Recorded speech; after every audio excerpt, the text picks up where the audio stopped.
What's up, old school homies? Today we're gonna try Lindemans, specifically the cherry one. Oh yeah, stealing my wife's beer. Won't be the first time. I buy these for my wife and it looks like, she ain't drinking them. I might have to do it. This is a beer that I'll easily steal because, I like it just as much as anybody else. For sure. Once you get a hold of one of these Lindemans, you're in a whole different ballpark. The sour notes, the authentic real cherry flavor, everything. And this is a malt beverage.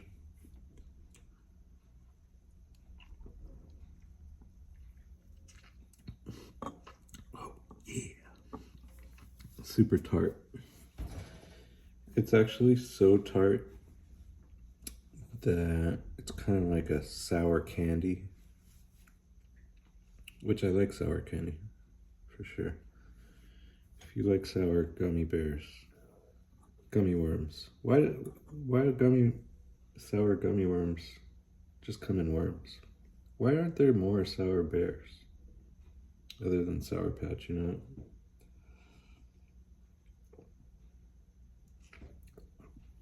Ah. Oh yeah. So you could savor one of these for a long time. If it gets warm, it's still really good.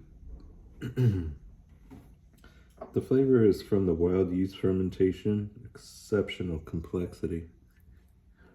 You could read most of it off the bottle. It's a lambic made from local barley, unmalted wheat, cherry juice, aged hops, and wild airborne yeast. True lambics are rare. All come from one of fewer than a dozen breweries in Belgium's Seine River Valley, a region about 15 by 75 miles in size.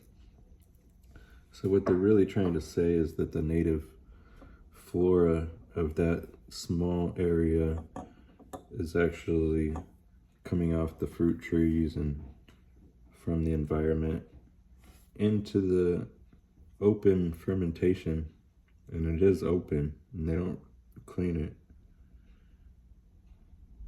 It looks pretty trippy if you get to see the Lindemans fermenters. They're pretty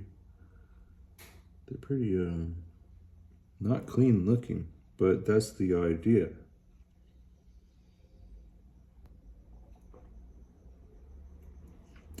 They want to let the yeast in.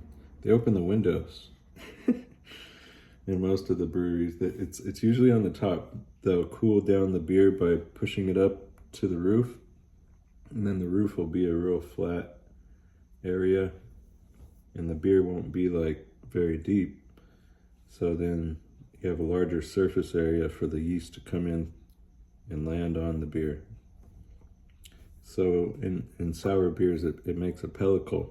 The pellicle is this thick mat on the top of the beer. It looks really gross. And then when it falls in, it's ready.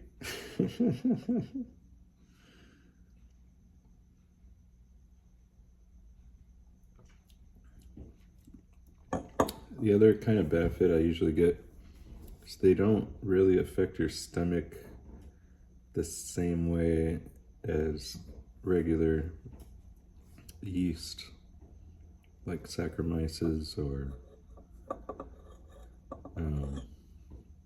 lager yeast. It's a little bit more agreeable to your stomach, unless you drink a whole bunch. It's happened to me once. My stomach got a little sour. It was sour beer week. Where was I? I was either at Lucky Baldwin's or I was at Beechwood Brewery. I think it was Beechwood kind of set it off. Dude, Beechwood had this tripped out day one day.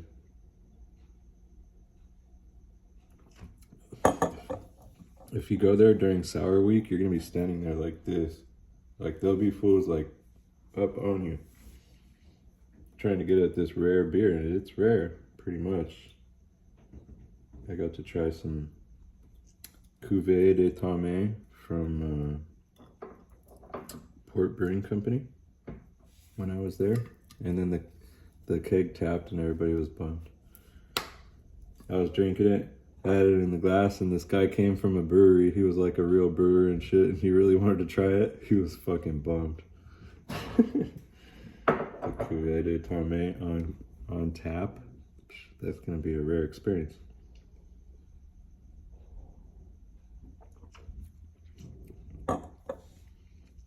Yeah, this is really going good. Nothing wrong. It tastes like cherry juice, really. And alcohol is not detectable whatsoever. I wouldn't say there's a lot in there.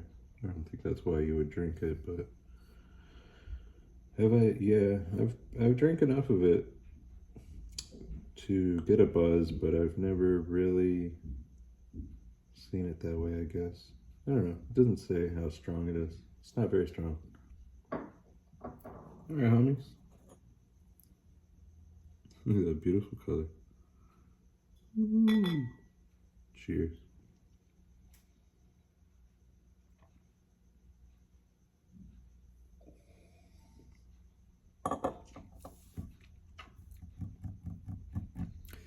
Yeah, it's perfect every time. Totally consistent.